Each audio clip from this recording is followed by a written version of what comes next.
Hello, great to have your company. I'm James Preston, live from Kalkine Studios in Sydney, and you're watching the early trades. Let's get started with our market open report. Australian shares fell in the opening minutes of trade, following declines in the US, driven by lingering concerns of the long-term impact of the Omicron COVID strain. The S&P ASX 200 index dropped 0.8%, echoing the 1.2% slide for the S&P 500 benchmark of US blue chip stocks. Shares in Afterpay were the poorest performers amongst the blue chips, down 4.8% after the company said it would delay a shareholder vote on its acquisition by Square following a delay in approval from the Bank of Spain.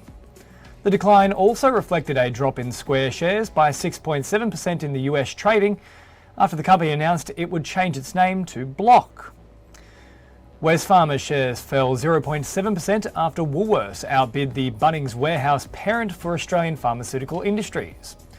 Woolworths has offered 20% more than Wesfarmers, and Crown shares have also found themselves inching 0.4% higher after the gaming group said it would invite Blackstone, the US private equity giant, for a closer look at its books to offer a higher bid for the business. The S&P ASX 200 has bounced twice off the 7,200 level this week. The index fell as much as 73 points in morning trade yesterday before trimming its loss to 20 points. Monthly retail sales and trade data released at 11:30am today, and Solomon Lew's Premier Investments also holds its AGM today. In terms of IPOs, Close the Loop has just listed as of 12pm. The company collects and recycles batteries and has grown at a rapid rate. And as for our native currency, the Aussie dollar fell below 71 US cents.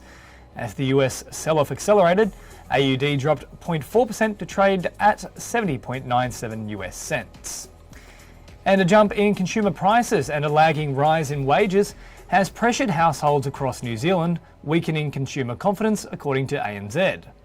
With inflation running at nearly 5% as the cost of essential items like housing, food and transport rise, all households are seeing cost increases, according to the bank. Time now for a very short break on the early trades before we take a look at ASX listed companies that are making news today on Kalkine TV.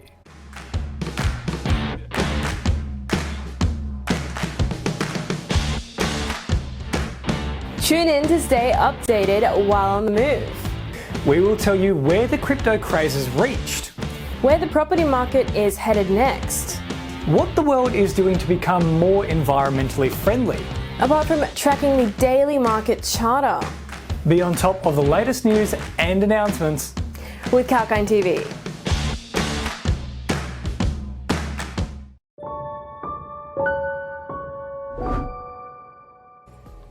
Thanks for joining us for the early trades. Let's now take a look at stocks that have been making headlines this morning.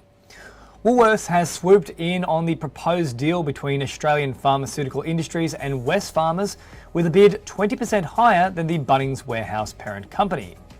The supermarket chain has offered $1.75 per share for API in a deal that would value the business at 872 million Aussie dollars in a scheme of arrangement transaction, according to a release on Thursday morning. Afterpay will delay the official scheme meeting set for Monday, December 6, to seal the takeover from US payments group Square, following a delay in regulatory approval from the Bank of Spain. All regulators have provided the required nod for the transaction, except for the Bank of Spain, which has now received a deadline of February 21 to provide its decision. Giant Australian wagering and gaming company Crown Resorts has dismissed a takeover offer from US private equity behemoth Blackstone for $12.50 per share, but has offered the fund manager an exclusive look at its books to help form a better offer. And moving on, and Playtech shareholders have approved the sale of its financial trading division, Finalto, meeting a key condition of Aristocrat's takeover offer. Aristocrat said it continues to work with Playtech to complete the acquisition, with the process of submitting filings and seeking all required antitrust, foreign investment, financial, regulatory and gaming approvals on track and progressing well. Alright, well that's all for now. Stay tuned to Kalkine TV for the latest market updates, business news and exclusive interviews. I'm James Preston, signing off for now.